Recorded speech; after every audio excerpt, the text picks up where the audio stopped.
Prisni një luftë të madhe mes Perëndimit dhe lindjes. Ky është parashikimi i Baba Vangës që po frikson gjithë botën. Mistikja e famshme Baba Vanga ndroi jetë në vitin 1996, por ka shumë që besojnë se parashikimet e saj ende po realizohen deri sot. Dhe një paralajmërim i frikshëm i ka shqetësuar disa. Bullgaria kaloi kohën më të madhe të viteve të jetës së saj duke jetuar në fshatin malor Upite, larg qendrave të fuqisë globale. Thuhet se aftësitë e saj të supozuara për të parashikuar të ardhmen i lejuan asaj të shihte ngjarje të rëndësishme shumë vite para se ato të ndodhnin.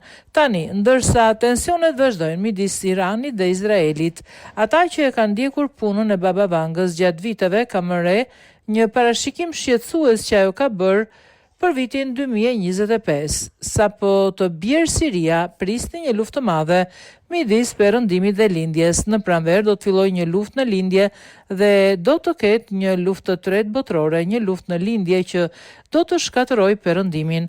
Një nga parashikimet e frikshme të Baba Vangës fatkeqësisht ka ndodhur.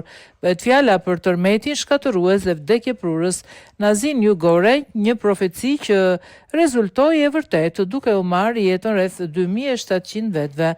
Legjenda bullgare, emri së cilës është Evangelia Pandeva Gushtetërova, vdiq në moshën 84 vjeç në vitin 1996, por emri i saj vjon dhe përmendet për shkak të parashikimeve që ajo ka bërë. E verbër që në fëmijërinë e hershme, ajo thoshte se fuqitë e saj kishte marrë gjatë një stuhie të tmerrshme.